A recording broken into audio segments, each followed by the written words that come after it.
नमस्कार, मैं Deepika Singh NGP live news में आप सबका स्वागत करती हूँ। चलिए अब नज़र डालते हैं आज की प्रमुख खबरों पर।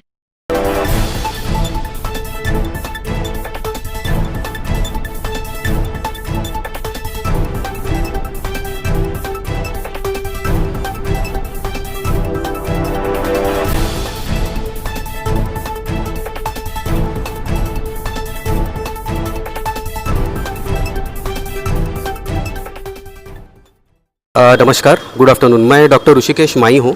मैं एक मतलब नेत्र तज्ञ हूँ और इसमें भी स्पेशलाइजेशन मतलब आँखों के तिरछेपन और बाल नेत्र रोग तज्ञ मैं हूँ। हमारे लिए खुशी की बात है कि यहाँ नागपुर में एक नेशनल लेवल की एक कॉन्फ्रेंस हो रही है, एक मीट हो रही है, जिसमें तिरछेपन से और बाल नेत्र रोग संबंधित जो भी तज्ञ हैं वो यहाँ पे एकत्रित हुए हैं और वो आपस में चर्चा सत्र चल रहा है कि इन बच्चों से रिलेटेड जो भी आँखों की बीमारियां हैं उनको किस तरह से उसका निदान किया जाए और इस क्षेत्र को कैसे आगे बढ़ाया जाए। बेहद खुशी की बात है कि हिंदुस्तान से, हमारे देश से सारे कॉर्नर्स मतलब सभी जगह से लोग आए हैं। चेन्नई से आए हैं, बेंगलोर से आए हैं, कोचीन से आए हैं, दिल्ली से आए हैं, रोहतक से आए हैं, गुजरात से आए हैं और कुछ लोग कलकत्ता से भी आए हैं। सो काफ़ी दूर दूर से लोग अपना और काफ़ी जो बड़े इंस्टीट्यूट जैसे शंकर नेत्रालय है, जैसे all India institute RP centre Delhi है, या फिर मौलाना आज़ाद मेडिकल कॉलेज दिल्ली, ऐसे काफ़ी बड़े बड़े हॉस्पिटल से जो जिनका काफ़ी अनुभव है क्षेत्र में, वो लोग हम इस बारे में जानकारी दे रहे हैं। इसमें हम तिरछेपन से और बच्चों के बाकी जो रोग होते हैं जैसे माइनस चश्मे का नंबर होता है या बच्चों में भी मोतियाबिंद होता है, इसका निदान कैसे किया जाए, इसके बारे में ये पूरा चर्चा या सेमिनार चल रहा है। मैं डॉक्टर ऋषिकेश माई इसके ऑर्गेनाइजिंग कमेटी में हूँ और मैं इसमें काफ़ी मेरा योगदान ये रहा है कि जैसे इंटरनेशनल स्पीकर है, जैसे हमारा अभी एक सेशन हुआ जिसमें अमेरिका से भी कुछ लोग हमसे जुड़े थे ऑनलाइन, और ये एक हमारे विज्ञान की अच्छी बात है कि उनको यहाँ आने की ज़रूरत नहीं, वो ऑनलाइन भी हमारे साथ अपना कार्यभार या और अपना अनुभव शेयर कर सकते हैं। तो मुझे उम्मीद है कि इससे हम इस क्षेत्र में नागपुर या विदर्भ नहीं पर पूरे सेंट्रल इंडिया में हम हमारे पेशेंट को एक बेहतर इलाज उनको दे सकें। नमस्ते, मैं डॉक्टर वर्षा पांडे नागपुर से हूँ और छोटे बच्चों के बीमारियों के बारे में मैं कुछ बताना चाहती हूँ।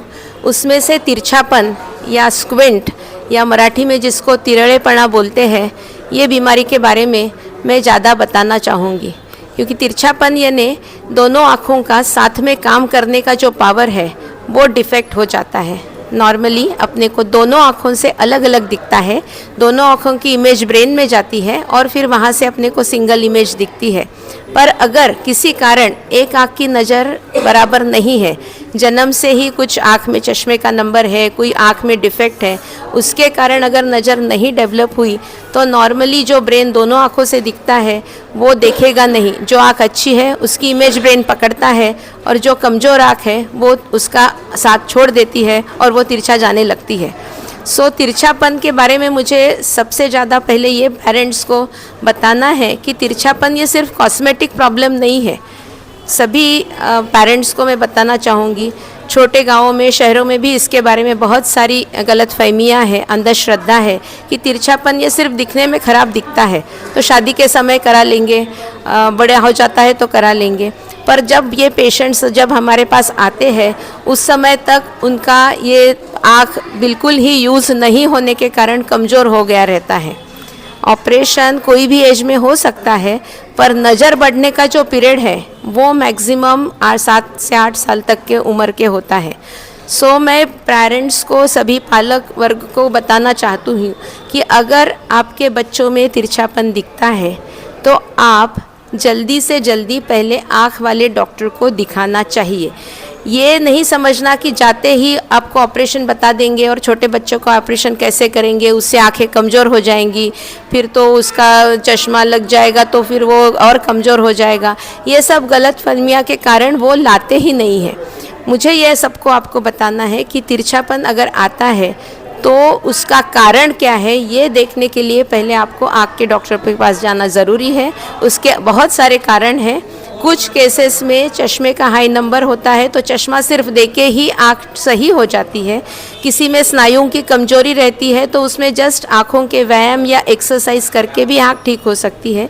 ये दोनों से नहीं हुआ तो तीसरा ऑपरेशन का उपाय है। तो ये ऐसा मत सोचिए कि तिरछापन आया यानी ऑपरेशन ही लगेगा। अगर कम उम्र में आप डॉक्टर के पास लाते हैं तो बहुत बार चश्मा और एक्सरसाइज से ठीक होकर आपके बच्चे का ऑपरेशन टल सकता है। अगर फिर उसके बाद भी अगर ऑपरेशन लगता है तो भी ये ऑपरेशन आँख के बाहर के स्नायु में रहता है, उसमें बहुत ज़्यादा खतरा नहीं है और उसके रिज़ल्ट्स बहुत अच्छे हैं, जिससे आपके बच्चे की पर्सनालिटी, आपके बच्चे का अपीयरेंस और आपके बच्चे की मेन मुख्यतः दृष्टि, विजन सही रहेगी। मुझे ये बार बार बताना मैं चाहूँगी कि तिरछापन अगर कोई भी पेरेंट्स को अपने बच्चों में कोई भी एज में 6-8 महीने के सिंस बर्थ भी ये हो सकता है, अगर 6-8 महीने तक के भी आपने देखा कि अपने बच्चे को तिरछापन है तो आप टेस्ट तो ज़रूर करा लीजिए। इसका मतलब उसका कारण देख लीजिए। ट्रीटमेंट अब कब करना क्या करना वो आप डिसाइड कर सकते हैं, पर आप कारण समझना बहुत ज़रूरी है और वो अगर करें तो आपकी सही ट्रीटमेंट सही वक्त पे होने से आपके बच्चे की दृष्टि और आपका बच्चे का तिरछापन ज़रूर ठीक हो सकता है। मैं डॉक्टर शुभांगी भावे, मैं हमारी strabismus and paediatric ophthalmology society SPOSI जिसको बोलते उसकी मैं प्रेसिडेंट हूँ 23-24 ईयर के लिए। और यह कॉन्फ्रेंस में हम छोटे बच्चों के आँखों के जो विकार रहते हैं और तिरछापन उसका हम उसके इलाज के पद्धतियों के बारे में विचार मंथन करते हैं, कारणों के बारे में डिस्कशन करते हैं। कुछ नए शोध जो हैं शोध प्रबंध वो यहाँ प्रेजेंट होते हैं। सारे भारतवर्ष से लोग आज यहाँ साउथ से आए हैं, नॉर्थ से आए हैं, गुवाहाटी से आए हैं एंड कलकत्ता से आए हैं। सब तरफ से यहाँ करीब 200 लोगों की गैदरिंग है एंड 2 दिन चलने वाला ये सेशन एक एनुअल प्लेटफॉर्म हमें देता है कि हम अपने विचार एक दूसरे के साथ शेयर कर सकें, डिस्कस कर सकें। नई प्रणालियां जो है ट्रीटमेंट के बारे में उसके बारे में मंथन कर सके। और तिरछेपन मैं कहूँगी, तिरछेपन का मेन कारण है कि जैसे हमारी दोनों आँख एक साथ काम करती है पर वो हम एक आँख जैसा देखते हैं, हम परसीव नहीं करते हैं कि हम राइट से देख रहे हैं या लेफ़्ट से देख रहे हैं। तो हमारी दोनों आँख को जोड़ने वाली एक बाइनोक्युलर विज़न होती है। ये जब डिस्टर्ब हो जाती है तो हमारी दोनों आँखें अलग अलग काम करती हैं, तो ये तिरछापन होता है। कई बार ये एक आँख की नज़र कम होने के वजह से होता है, कई बार इंजुरी के वजह से होता है। कई बार बचपन में मोतियाबिंद हुआ उसकी वजह से हो सकता है। तो ऐसे कई कारण हैं जिससे तिरछापन आ सकता है। ये संस्था करीब अर्ली 90s, करीब 30 साल से काम कर रही है। अर्ली 90s में शुरू हुई थी एंड हर साल 2 कॉन्फ्रेंस होती है, एक दिन की मिड टर्म और एनुअल कॉन्फ्रेंस जो है वो 2 दिन की, ऐसे होता है। गुड आफ्टरनून, मैं डॉक्टर रिंकल फुसाटे नेत्र रोग तज्ञ हूँ, नागपुर में प्रैक्टिस करती हूँ। यहाँ पर 11th एनुअल कॉन्फ्रेंस हो रहा है सेंटर पॉइंट होटल में आज, जो कि एक नेशनल लेवल का कॉन्फ्रेंस है और ये paediatric ophthalmology and society strabismological society of India का कॉन्फ्रेंस चल रहा है। पीडियाट्रिक ऑफ्थेल्मोलॉजी एंड स्ट्रैबिस्मोलॉजी निगडित होता है छोटे बच्चों के आँखों के विकार और तिरछेपन के विकारों से। मैं इस कॉन्फ्रेंस की ऑर्गेनाइजिंग सेक्रेटरी हूँ। ये कॉन्फ्रेंस का मकसद है कि हमारे नेशनल लेवल के सारे जो स्पेशलिस्ट है छोटे बच्चों के आँखों के और तिरछेपन के, ये सब यहाँ मिल कर के, और साथ में कुछ इंटरनेशनल स्पीकर्स भी हैं जो यहाँ आकर के डिस्कशन कर रहे हैं छोटे बच्चों में जो नेत्र विकार बढ़ रहे हैं उसके बारे में, होने वाले जो नए रिसर्च पेपर्स है, क्या नया चल रहा है, क्या नए ट्रीटमेंट्स आ रहे हैं, इसके बारे में विचार विमर्श करने के लिए ये कॉन्फ्रेंस तय किया हुआ है। नमस्कार, मैं डॉक्टर नीलू मुंदड़ा। मैं छोटे बच्चों की आँख की स्पेशलिस्ट हूँ और तिरछेपन का इलाज करती हूँ। आज हम यहाँ पर ऑल इंडिया लेवल स्ट्रैबिस्मस और पीडियाट्रिक ऑफ्थेल्मोलॉजी की कॉन्फ्रेंस कर रहे हैं।